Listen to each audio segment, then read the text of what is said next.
आपकी पूरा इज्जत कर रहे हैं, स्वागत है और आभार भी व्यक्त कर रहे हैं इस बात के लिए कि आज तक 18 वर्षों से जो सांसद महोदय रहे हैं, ऐसे ऐसे पिछड़ा या कोयरी के गांव में कभी आना उचित नहीं समझे। इसे गुजरते हुए भी कभी रुकने के प्रयास नहीं किए, लेकिन आपको बुलाया गया तो चलिए हम लोग धन्य हो गए आपका दर्शन करके महाप्रभु जी।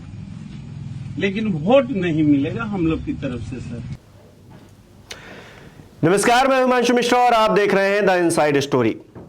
तो आपने सुना कि 18 साल हो गए, लेकिन जो नेता जीते थे उस लोकसभा क्षेत्र से वो वहां पर दर्शन देने तक नहीं आए और वो शख्स कह रहा है कि हम आपको वोट नहीं देंगे। और ये सिर्फ एक ही कॉन्स्टिट्यूएंसी की बात हो ऐसा भी नहीं है। देश भर के अंदर तमाम ऐसी कॉन्स्टिट्यूएंसी हैं जहां पर सांसद एक बार जीत जाते हैं तो दोबारा मुंह दिखाने के लिए नहीं जाते हैं। अगले 5 साल बाद जब इलेक्शन होता है दोबारा फिर अपनी झोली लेकर पहुंच जाते हैं कि हमें वोट दे दीजिए। एक तरफ ये गंभीर मुद्दा है तो दूसरी तरफ बहस किधर हो रही है? खाने को लेकर बहस हो रही है इस देश के अंदर कि कौन क्या खा रहा है, किस वक्त खा रहा है, कौन क्या पहन रहा है, इसको लेकर बहस हो रही है। और इस बीच एक सर्वे भी आया है, सरकारी एजेंसी का सर्वे है। वो ये कहता है कि देश के अंदर महंगाई और बेरोजगारी ही सबसे बड़ा मुद्दा है। ना तो राम मंदिर मुद्दा है, ना तो तमाम और जो बातें होती रहती हैं राजनीतिक मंचों से वो मुद्दा है। तो बहस क्या हो रही है और असल मुद्दे क्या हैं, इनसे भटकाया क्यों जा रहा है? और इलेक्शन से कुछ दिन पहले ही हम इस बारे में बात कर रहे हैं। 19 तारीख को पहला चरण है जिसमें वोटिंग होनी है।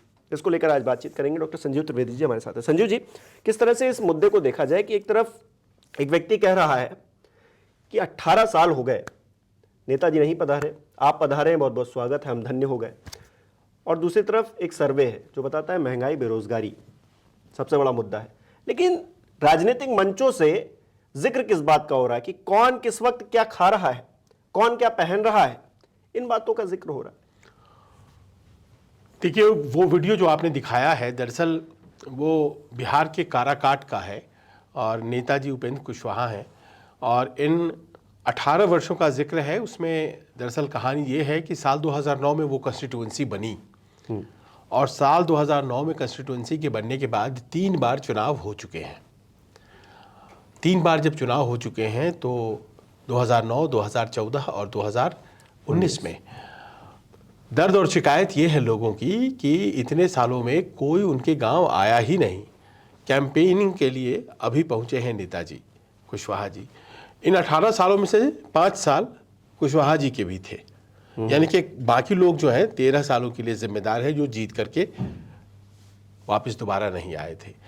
इनसे इसीलिए कहा जा रहा है कि 5 साल ये भी थे उसमें सांसद। उपेंद्र कुशवाहा शरीफ आदमी हैं, जाहिर है उनके साथ बहुत नाराज़गी से पेश नहीं आ रही है जनता, लेकिन अपनी बात को बहुत हिम्मत के साथ कह दे रही है। और कमोबेश पत्रकार के तौर पर हम लोग ये महसूस करते हैं कि यही मुद्दे हैं। दरअसल कहानी किसी एक जगह की ये नहीं है, जैसा कि आपने कहा तमाम ऐसी जगहें हैं हमारे देश में जहाँ पर अभी तक मूलभूत सुविधाओं की कमी है या उसे जितना पूरा किया जाना चाहिए वो आज तक 75 साल आज़ादी के हो गए नहीं पूरा हो पाया है। अब हमारी व्यवस्था कुछ ऐसी है कि कोई भी व्यक्ति एक बार जीत जाता है तो हमारे यहाँ राइट टू रिकॉल है नहीं। तो राइट टू रिकॉल है नहीं तो वो 5 साल के लिए चला जाता है दिल्ली और फिर वो जब लौटता है दोबारा से अगर टिकट मिल गया तभी तो लौटेगा। आपने देखा कैसे भारतीय जनता पार्टी ने तमाम अपने सिटिंग विधायकों के दिल्ली में टिकट काट दिए, वो लौटा ही नहीं। तो आज की तारीख में वो यही सोच रहा होगा ना कि जो भी मैं मेहनत करता अपने क्षेत्र में वो तो बेकार था क्योंकि मुझे तो टिकट मिलना ही नहीं था। तो टिकट अगर मिलेगा तो लौटेंगे, फिर लौटेंगे तो जीतेंगे कि नहीं जीतेंगे। तो तमाम प्रश्नों के तहत वो 5 साल जितना कम हो सके काम कर सकता है और यहाँ लोकतंत्र हमारा फंस गया है। दूसरी दिक्कत क्या है कि जो मुद्दे होते हैं चुनाव के ठीक पहले, लोकसभा और विधानसभा में एक अंतर है। विधानसभा में स्थानीय मुद्दों पर चुनाव होता है, लोकसभा में भावनात्मक मुद्दे, बड़ा क्षेत्र होता है, बड़े क्षेत्र में 20 लाख लोगों तक तो कोई पहुंच नहीं सकता है, 18 लाख लोगों तक पहुंच नहीं सकता है, तो कोई एक भावनात्मक बयार बहती है और बहुत से लोग उसी पर बहकर वोट दे देते हैं। तो ऐसे में ये जानना बहुत ज़रूरी हो जाता है कि आखिर मुद्दे क्या हैं लोगों के। और जब ये वीडियो देखता हूँ और जब देखता हूँ कि दरअसल पक्ष विपक्ष की तरफ से बहस खाने के आइटम पे हो रही है, तो बहुत आश्चर्य होता है। और वो ग्राफिक्स के जरिए हम ज़रा दिखाते भी हैं कि आखिरकार स्थिति क्या है। जो सर्वे सामने आया है, लोक नीति CSDS प्री पोल सर्वे है, ये क्या बताता है कि आखिरकार कौन सा मुद्दा सबसे ज़्यादा हावी रहने वाला है इन चुनाव में, या फिर कौन सा मुद्दा है जो जनता चाहती है इस पर बात हो। तो इसमें बेरोजगारी सबसे ज़्यादा है। 27% लोग ये चाहते हैं कि बेरोजगारी पर बात होनी चाहिए और यही सबसे बड़ा मुद्दा है। इसके बाद महंगाई है, 23% लोग चाहते हैं कि इस पर बात होनी चाहिए। विकास को लेकर 13% लोग कंसर्न रखते हैं, क्योंकि ये सरकार ही विकास को लेकर आई। 2014 में जिस तरह से चीज़ें बिल्डअप की गई वो विकास के इर्द गिर्द ही की गई, ना धर्म जाति इन सब चीज़ों का तब जिक्र नहीं था। भ्रष्टाचार 8% लोग, जिस तरह से बहुत सारे लोग वॉशिंग मशीन में धुल रहे हैं, इस बात का भी जिक्र बहुत सारे लोग कर रहे हैं। राम मंदिर भी 8% लोग इसको बता रहे हैं कि ये मुद्दा हो सकता है। हिंदुत्व 2%, विदेश में जो छवि है भारत की किस तरह से बिल्डअप हो रही है 2%, आरक्षण 2%, अन्य मुद्दे भी हैं 9%, और कुछ लोगों ने कहा है पता नहीं, 6% लोगों ने कहा है पता नहीं। तो 27% बेरोजगारी और महंगाई 23%। मतलब ये आंकड़ा क्या बताता है कि लोग किस तरह से कंसर्न है अपनी चीज़ों को लेकर। और 27 और 23 50% लोग महंगाई और बेरोजगारी की तरफ देख रहे हैं कि किस तरह से चीज़ें बदल रही हैं। जिस तरह से जो गुड्स हैं उनके प्राइजेस हाई हुए हैं, पेट्रोल डीजल, मतलब पहले कहते थे कितने 45 रुपए में मिलेगा, वो सब गायब हो गया है। हाँ, चीज़ें आपने जो ग्राफिक्स दिखाया है, अगर उसको हम बोलचाल की भाषा में इंटरप्रेट कर पाए तो कुछ इस तरह से है कि नेताओं के भाषणों में जो मुद्दे सामने आ रहे हैं, जैसे ये खाने के आइटम्स के बारे में बातें हो रही हैं वो, और उसके अलावा दूसरे तमाम मुद्दे, जब 22 जनवरी को अयोध्या में प्राण प्रतिष्ठा हुआ भगवान रामलला के मंदिर का, तो उस वक्त बहुत लोगों को लगा कि ये एक बहुत बड़ा चुनावी मुद्दा बनेगा और इसका फ़ायदा भारतीय जनता पार्टी को होगा। लेकिन इस सर्वे के बाद कुछ चीज़ें बड़ी स्पष्ट हो गई हैं। पहली ये कि नेतागण जो बोल रहे हैं उनके भाषणों में जिन मुद्दों को तवज्जो दी जा रही है, लोगों के बीच शायद वो उतने बड़े मुद्दे नहीं हैं। आपको उदाहरण देता हूं, जैसे प्रधानमंत्री के भाषणों में मंदिर का जिक्र आ ही रहा है और कह रहे हैं कि भारतीय जनता पार्टी ने अपना वादा पूरा किया, पर वो सर्वे जो आया है वो कहता है कि मंदिर मुद्दा नहीं है, उतना बड़ा मुद्दा नहीं। हाँ, बहुत कम लोग हैं जो उससे प्रभावित होकर वोट देने जा रहे हैं। राहुल गांधी के भाषणों को जब मैं सुनता हूं तो उनका भाषण कभी भी जातीय जनगणना के बारे में बिना बोले खत्म नहीं होता है। 85% कौन है, कितने लोग हैं जो इन 85% में से मीडिया में है, या कितने लोग हैं जो कॉरपोरेट्स रन कर रहे हैं, ओनर्स हैं, किसको कितना हक मिला है नहीं मिला है। वो आजकल जातीय जनगणना की बात को हर भाषण में उठाते हैं, और यहाँ तक कि जो 5 गारंटी है कांग्रेस की उसमें भी जातीय जनगणना का मसला है। लेकिन चुनावी मुद्दे के तौर पर पाया गया कि वो मुद्दा ही नहीं है लोगों के दिमाग में, न मंदिर है न जातीय जनगणना है। तो मुद्दे क्या है? मुद्दे, जैसा कि आपने बताया, सबसे बड़ा मुद्दा जो है आज की तारीख में वो है बेरोजगारी। 62% जनता महसूस करती है कि बेरोजगारी सबसे ज्यादा है। 12% को लगता है कि नहीं बहुत अच्छा हो गया है, माकूल स्थिति हो गई है ना, और बाकियों को लगता है कि हम कुछ कह नहीं सकते हैं। But 62% of the people feel कि अनएम्प्लॉयमेंट जो है वो सबसे बड़ा मुद्दा है आज की तारीख में, और उसमें जो ग्रामीण अनएम्प्लॉयमेंट है वो ज़्यादा है बनिस्बत की शहरी अनएम्प्लॉयमेंट। और जब से ज़्यादा सफ़र जो कर रहा है वो भी समझना बहुत ज़रूरी है। सबसे ज़्यादा सफ़र जो है, जो lower echelon of the society है, जो निम्न क्रम में आते हैं नीचे के, वो सबसे ज़्यादा सफ़र कर रहे हैं। तो ये सोचिए कि बेरोज़गारी अपने आप में सबसे बड़ा मुद्दा है। और ये जो रिपोर्ट आई है ये CSDS की तरफ से आई है, centre for study of developing societies, जो कि चलता है Indian council of social science research के तहत, उसके द्वारा फंडेड है। और Indian council of social science research जो है वो मिनिस्ट्री ऑफ एजुकेशन के अंदर आता है, जिसके मंत्री अभी धर्मेंद्र प्रधान हैं। तो धर्मेंद्र प्रधान की मंत्रालय की एक तरह से ये रिपोर्ट मानी जाएगी, जो कहती है कि सबसे बड़ा मुद्दा जो है वो है बेरोजगारी, दूसरे नंबर पर महंगाई के बारे में जो आंकड़ा मेरे पास है उसके अनुसार ये कहा जा रहा है कि 71% लोग मान रहे हैं कि महंगाई बहुत बढ़ गई है। 71% लोग मान रहे हैं कि महंगाई बहुत बढ़ गई है। और उसमें आप अंदर जाएं तो पाते हैं कि फूड इन्फ्लेशन की चिंता सबसे ज़्यादा है, और ये तब जबकि 80 करोड़ लोगों को अनाज मिल रहा है। तो ऐसे में 71% लोगों को लगता है महंगाई बढ़ गई है। कांग्रेस तो ये कहती है ना कि देना पड़ रहा है, मजबूरी है आपकी, लोगों के पास पैसा ही नहीं है।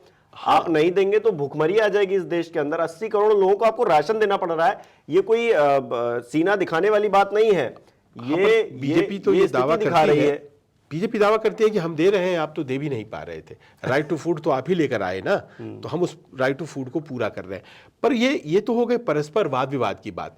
पर एक्चुअल मुद्दे जो दिमाग में लोगों के हैं वो ये हैं कि वो मानते हैं कि 71% लोग मानते हैं कि महंगाई बहुत बढ़ गई है, और इससे जो राहत देने वाला कोई आदमी या कोई बात ऐसी हो रही हो अभी इस वक्त जो है वो बहस में नहीं रहती है।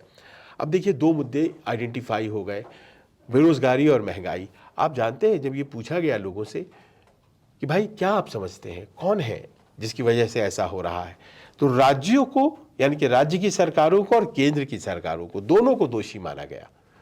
दोनों को दोषी माना गया कि आप उतना नहीं कर पा रहे हैं जितना कि आपको करना चाहिए महंगाई को कम करने के लिए। अब देखिए वैट लगता है, तो वैट अगर आप कम करें तो तेल के दाम कम होते हैं, पेट्रोल डीजल के, वो कम ही नहीं करते हैं। भले ही अंतर्राष्ट्रीय बाजार में कीमतें कम हो जाएं, वो तो करते नहीं है कम। तो राज्य सरकार भी दोषी, केंद्र सरकार भी दोषी। अब राज्य सरकारें ज्यादा किसकी हैं? भारतीय जनता पार्टी की हैं, या तो उनके नेतृत्व में चल रहे हैं या उनके सहयोग से चल रही हैं। तो ज्यादा जो है वो भारतीय जनता पार्टी के ऊपर क्लेम बनता है, लेकिन कांग्रेस और दूसरे ऑपोजिशन के रूल्ड स्टेट्स इसके लिए कम जिम्मेदार हैं, ऐसा भी नहीं है। यानी कि सरकारें आपस में लड़ रही हैं, बड़े बड़े नेता आपस में बहसबाजी कर रहे हैं, लेकिन असली मुद्दे ये हैं। तीसरा आइडेंटिफाई किया गया है मुद्दा, वो है भ्रष्टाचार का। जैसे आपने बताया, ये कहा गया है कि पिछले 5 सालों में विकास और भ्रष्टाचार, 85% बढ़ा है भ्रष्टाचार पिछले 5 सालों में।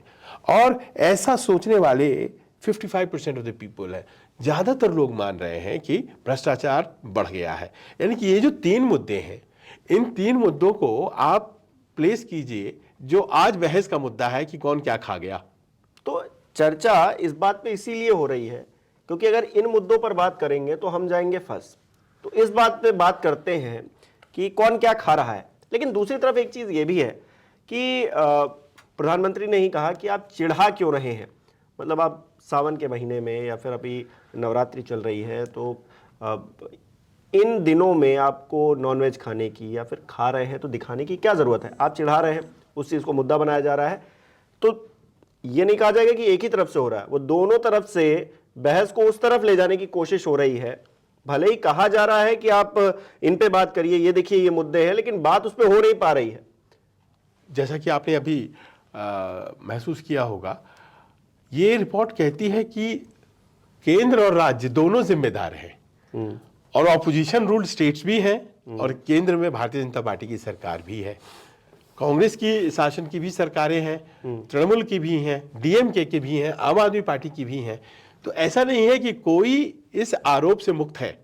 पॉलिटिकल क्लास जो है हमारे देश में, वो दरअसल पूरा का पूरा इस बात के लिए दोषी है कि क्या वो सही मायने में उन मुद्दों को उठाकर लोगों के पास आ रहा है जिन मुद्दों के ऊपर बहस होनी चाहिए। मैनिफेस्टो में दिखाई पड़ रहा है, मैनिफेस्टो में दिखाई पड़ रहा है कि उन बातों को लिख दिया जाता है, पर मैनिफेस्टो जो होती है बड़ी थियोरेटिकल हो जाती हैं, बहुत ज़्यादा थियोरेटिकल हो जाती हैं। अब देखिए मैं आपको बताता हूँ, अग्निवीर को लेकर के बहुत बहस है। कितने लोग हैं जो इसको अपने डिबेट में उठा रहे हैं, एक आध जगहों पर कुछ कांग्रेस के नेता उठा रहे हैं। अग्निवीर का स्वरूप क्या होना चाहिए, इसको लेकर के कहीं ना कहीं कुछ बदलाव की ज़रूरत तो है, तभी तो इतनी बहस हो रही है। भाई 4 साल में वो रिटायर हो जाए लड़के, और नेतागण हमारे जो है वो 70, 75, 80 साल तक बैटिंग करते रहे, तो ये तो अच्छी बात नहीं है ना। वो भी अग्निवीर भी कितने दिन तक नौकरी कर सकता है, इस बारे में क्लैरिटी होनी चाहिए। और खुद रक्षा मंत्री ने कहा है हम इस पर सोचेंगे, तो कोई आश्वासन मिले, कुछ बात आए, नहीं होती है इस तरह की बात। सेटल होना चाहिए, आपस में बात हो जानी चाहिए।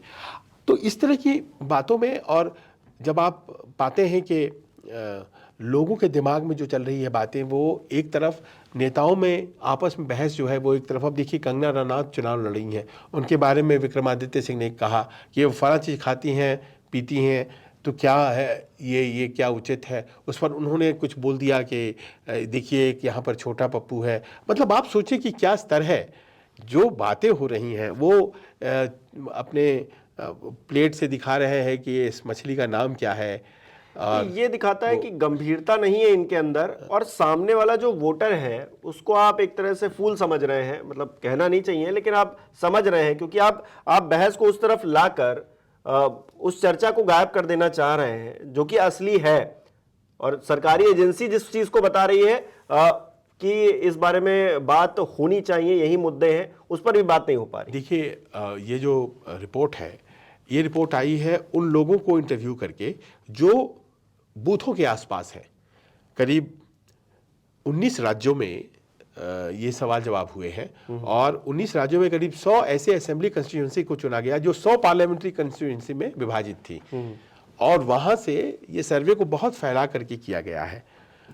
और ये सर्वे को एक तरफ आप देखिए, और दूसरी तरफ आप ये देखिए कि प्रधानमंत्री ने कह दिया कि वो सावन में खाते हैं नॉन वेजिटेरियन। बहुत से लोगों की मान्यता है वो नहीं खाते हैं, पर ये मसले किस स्तर पे उठ रहे हैं। उन्होंने ये भी कहा, फिर ये क्लियरिटी की कि कानून देश का नहीं मना करता है कि आप क्या खाएंगे क्या नहीं खाएंगे, कब नहीं खाएंगे, और ना मोदी जी रोक सकते हैं उसको। तो फिर बहस किस बात की हो रही है? बहस इस बात की है हिमांशु के जब आप इन मुद्दों पर बहस करते हैं तो आप मुख्य मुद्दे मिस कर जाते हैं, आप असली मुद्दों को मिस कर जाते हैं। इस बात की बहस हो रही है। और बहस इस बात की हो रही है कि आखिरकार जब आप भावनात्मक तरीके से चुनाव को कंडक्ट करते हैं और लोग बाग भावनात्मक तरीके से वोट देते हैं, तो असली मुद्दे फिर से अगले 5 साल के लिए मिस हो जाते हैं। इसी रिपोर्ट में ये भी एक राइटर है कि भले ही ये मुद्दे हैं, भले ही महंगाई, बेरोजगारी, महंगाई और भ्रष्टाचार जैसे मुद्दे बहुत प्रमुख मुद्दे हैं, पर इन मुद्दों पर वोटिंग होगा कि नहीं होगा इस बारे में श्योरिटी से नहीं कही जा सकती है, क्योंकि जिस दिन वोटिंग करने लोग जाएंगे उस दिन हो सकता है जाति और धर्म वाले मसले जो हैं उनके दिमाग में हावी रहते हों। मुद्दे अपनी जगह हैं, जाति धर्म के मसले अपनी जगह हैं, और इसमें केवल जो पॉलिटिकल क्लास है वही दोषी नहीं है। हम और आप जैसे वोटर भी जो है वो भी कहीं ना कहीं भ्रमित हो जाते हैं, और वो भ्रमित होते हैं जब हमारे नेता खाने पीने की बातें करने लग जाते हैं। अब तो देखिए अभी शुरुआत हुई है, अभी एक नेता ने कहा हम जेल भेज देंगे, दूसरे ने कहा कि देखिए जो बेल पर हैं खुद जेल भेजने की बात कर रहे हैं। पोलराइजेशन करने की कोशिश, जैसा कि हम लोगों ने पिछले कई चर्चाओं में इस बात का जिक्र भी किया, कोई नेशनल मुद्दा कुछ ऐसा मिल नहीं रहा है जो पूरे देश में जिसका असर दिख पाए।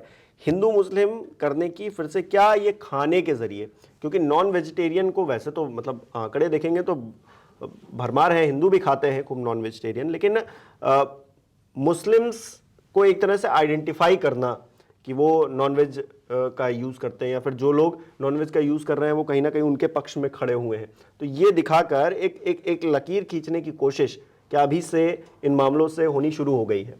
क्योंकि अभी तो पहला चरण भी नहीं हुआ। ये जो चुनाव है ना वो स्थानीय मुद्दों पर ही हो रहा है। अभी तक ज्यादातर देखा जा रहा है कि जो लोकल इश्यूज हैं वो उस राज्य की इश्यूज जो हैं वही हावी हैं।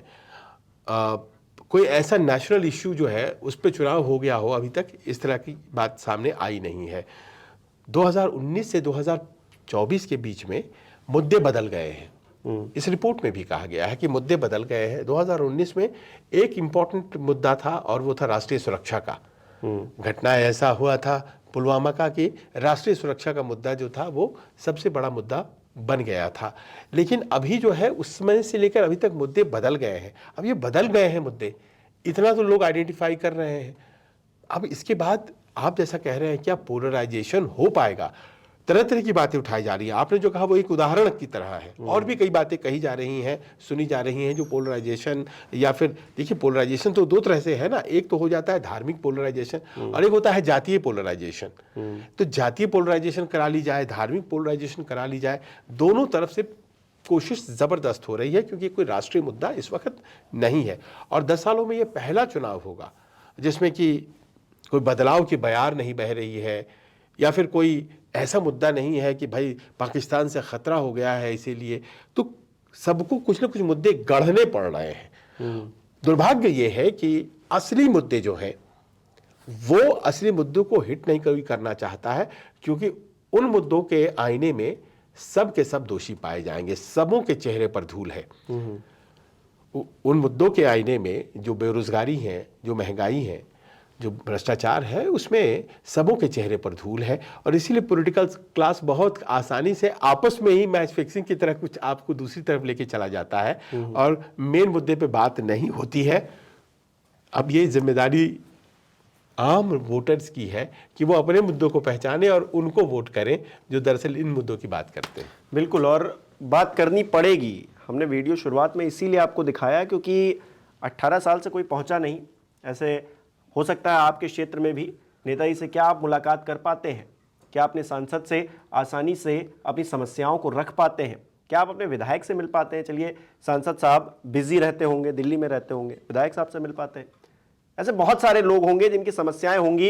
हो सकता है सांसद से मिलकर, विधायक से मिलकर, वो तो जनप्रतिनिधि है ना, वो उनसे मुलाकात करके उनकी समस्याओं का समाधान हो जाए, लेकिन नेताजी मिलते ही नहीं है। और जो वीडियो हमने दिखाया वो, अब देखिए बिहार की स्थिति दिखा रहा है, इससे तमाम जगहों पर होगा। तो आपको सुनना होगा, समझना होगा और देखना होगा कि आखिरकार आप वोट किसे करें जो आपके क्षेत्र में कम से कम पहुंचे। तो इस वीडियो को एक बार फिर से देख लीजिए। बहुत बहुत शुक्रिया। आपकी पूरा इज्जत कर रहे हैं, स्वागत है और आभार भी व्यक्त कर रहे हैं इस बात के लिए कि आज तक 18 वर्षों से जो सांसद महोदय रहे, ऐसे ऐसे पिछड़ा या कोयरी के गांव में कभी आना उचित नहीं समझे। इसे गुजरते हुए भी कभी रुकने के प्रयास नहीं किए, लेकिन आपको बुलाया गया तो चलिए हम लोग धन्य हो गए आपका दर्शन करके महाप्रभु जी, लेकिन वोट नहीं मिलेगा हम लोग की तरफ से सर।